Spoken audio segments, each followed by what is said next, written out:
Yes guys, welcome back. So we're going to be going through the best settings for the Modern Warfare 3 multiplayer beta. Starting off with the controller. So obviously you're going to have your controller input unless you really want to use mouse and keyboard. In terms of the button layouts, you could go into it and then you can literally remap everything. I use a scuff controller, which essentially means you have paddles at the back. So all of my faces here are right at the back as well. So hence why I run default. Otherwise, if you just use a bog standard PlayStation 5 or Xbox controller, I would recommend trying to learn how to use tactical. This basically replaces your melee and your slide, just switches them around essentially. So I used to play that a lot before I got a scuff controller. If you want to give that a try, by all means, I'd definitely recommend it. Bumper ping off because we're not playing Call of Duty. I mean, usually that's good if you're going to be playing tactical. I know loads of people who like to flip. I personally don't. I'd rather just keep them as it is. Stick layout, again, default for me. Vibration make sure you have off just because it can scientifically affect your recoil control, so definitely want to have that off, just like trigger effect as well. Trigger effect is the PlayStation 5 effect that you get from the DualSense. Dead zones. So this is quite interesting. This time what it allows you to do, if you go down to, if you press square to show more and then test your stick dead zone, what you can do is see the dead zones of your actual controller. So if I just move them about, as you can see, so my controller is pretty much bang in the middle, so it's pretty much fresh. But if you find it's out here, for example, you might want to adjust the thumbsticks as accordingly. So it's pretty cool that they have that now. But one thing that you definitely want to make sure you have is L2 and R2 to 0, so that it's instantly responsive the second you even press it slightly. So definitely change those. If we go to aiming, so I like to go 4-4. You'll find that a lot of the pros in the CDL will have really low sensitivities, and this is just to make sure that they land their shots. The slower the ADS, the more consistent you're going to be able to land your shots. The higher it is, obviously the faster you're going to be, but don't forget the aim of the game is to eliminate your opponents, not just slide cancel around them. You want to utilize movement to outplay the opponent. So I would always recommend something low. I like 4-4. I know loads of people playing 5-5, so give it a try. More or less preference. ADS, more player 1. I keep loads of things standard, nothing special. Sensitivity multipliers, leave them as they are. Vertical aim assist, leave them as they are. Aim response curve type, definitely dynamics, what all the pros use. That as it is. Don't play with anything around here. Keep it going. So aim assist, always have on. And I find that Black Ops is the most broken one. With rotational aim assist as well, it's insane. For those of you who don't know, if you're aiming at an opponent, aim assist will obviously stick your aim on them to a certain degree, but if you're moving at the same time whilst trying to aim on them, it increases the stickiness of your aim. So Black Ops for me does the best job.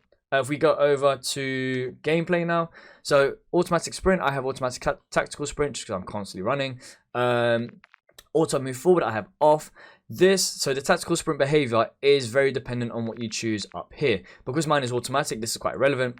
For those of you who have it off, I would probably recommend either probably single tap for run, in case you do want to go into a tactical, save the durability of your controller. Ground and mantle have off, partial off, standard. So if you have it inverted, what that will mean is if you press circle to slide, it'll end up diving and vice versa. Plunging underwater. So playing a lot of rank play, what I found was every time I wanted to go into water, there was a slight delay between like me jumping in. I couldn't dive straight away. So I found free was a lot easier, especially when navigating underwater too. Sprinting door bash on, just makes it easier. Mantle only. If we go down to the combat behaviors, so ADS behavior, so obviously if you're holding L2, you want to hold it. Just keep everything as it is, really. Don't really have to change much. When you're playing multiplayer, you want to make sure that you have this prioritized to reload, as opposed to Warzone where you want to prioritize to interact. That's essentially contextual tap. So when you're picking up everything from the floor, instead of having to hold square and watch the little circle go around, you want to make sure you have interact on so it picks it up nice and quick. But multiplayer, prioritize reload or just tap to reload, either or. Again, just keep everything nice and simple. Quick C4 detonate 1 by 1. This allows you just to double press square and then it just detonate. Vehicle behavior, keep as it is. Nothing needs to be changed here. Right, next up we have our graphics. So on demand texture streams, I have that on. And everything here you pretty much want to have off except the fidelity cast. Essentially what this will do is just abstract your view and your vision when playing. So have everything off, film grain to 0, everything. The strength doesn't really matter. I know loads of people have it between 0.8, well, 80 and 100. So there you go. Field of view. So there's a lot of discussion around this. I find that you gain the most, well, it feels like you gain the most aim assist around 100 to 110. Any higher, then you're just extending your view, which isn't a bad thing. Loads of people just play on 120. I prefer 110. If you press square to show more, want to make sure this is affected, so there's practically zero visual recoil, and wide, so you can see the most possible, as much as possible. Sorry. First person camera movement. So this is like with shakes, the least possible. So 50. Inverted flashbang. So this is if you prefer to have a black screen as opposed to a white screen. If you get flashbanged, I'll just have it normal. Spectator camera, game perspective as opposed to a helmet camera. I don't know why they've added that. Brightness, safe area, keep them as they are. Don't even bother with that. And that's the graphics. Next up, we've got audio. So depending on the headphones that you have and audio settings that you use, whether you've got a mix amp or just a standard headphones, it could vary depending. Your choice will vary depending on that. So I have a mix amp, hence why I choose home theater, because I have my own settings input into the actual mix amp. However, if you are just using normal headphones, you could go with headphone bass boost or even just normal headphones. Again, it comes down to preference. I find you hear footsteps the best with home theater. And then with the volume. So if you press square, you want to eliminate anything that doesn't help you, will help the game essentially, help you experience in the game. So gameplay music, 0. You don't need that unless you're playing campaign, or I think in campaign it's normal as well, so don't even worry about that. Dialogue, I quite like it because then, for example, especially if you're playing Warzone, you'll hear the narrator kind of just say, you know, someone's above you. So those little calls, they make a big difference. Effect volume, this is what allows you to hear gunshots and footsteps, so I have that max. Voice chat, I have at 50 just because I don't want my teammates chatting, overpowering what I'm, you know, the game I'm trying to obviously have comms. Cinematic music, again, you don't really need, so keep that at 0.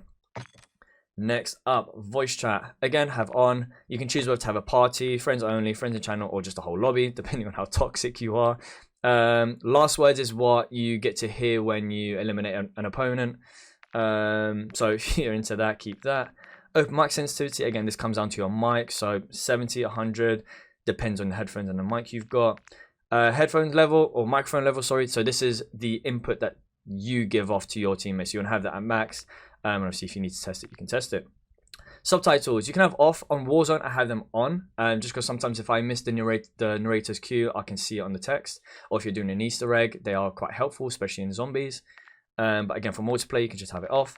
Going down to functionality, so mono audio, have this off.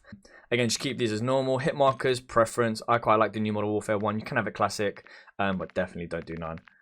And last but not least, we've got the interface. So not much to change down here. So it really comes down to preference. But the main thing you do want to look at is HUD. Please make sure you are running a square minimap so you can see more of the map. Minimap rotation, again, you can have that on. Horizontal compass, again, have that on.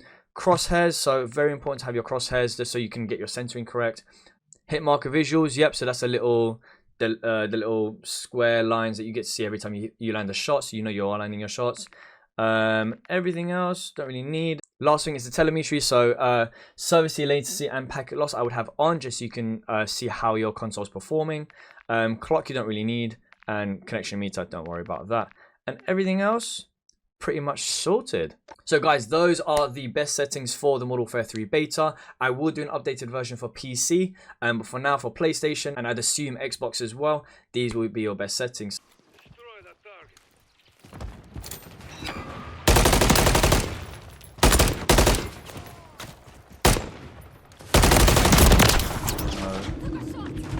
Nearly did.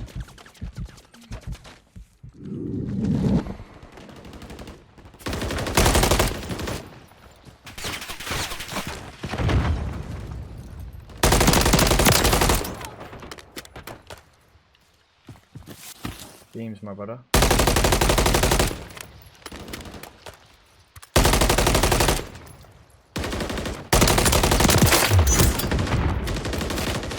Oh! What's your back? I'm with you.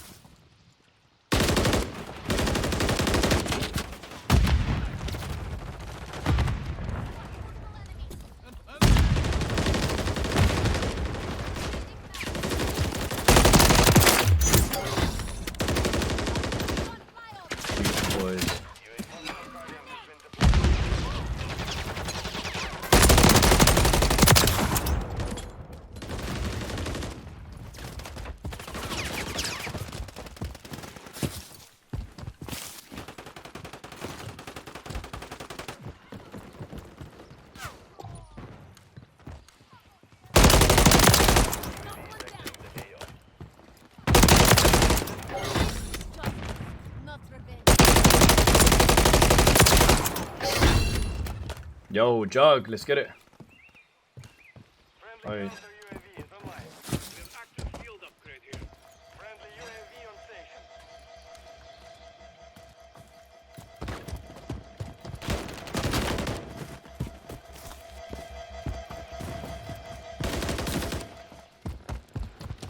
You don't know me, I like to save my kill streaks right until I die. What if I die? Oh shit.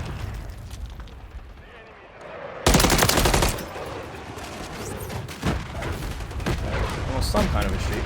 I'm guessing it's like 9, 10 now. UAV on station. Oh man, I didn't get to use it. That's annoying. Oh. Well guys, that's the best settings for you. Remember to drop a like for me if you enjoyed this video. And if you enjoyed the content and you want to stay up to date with everything Call of Duty, hit that subscribe button and make sure you hit the notification bell so you stay up to date with whenever I release any kind of video. But that's it, catch you guys on the next one. Peace.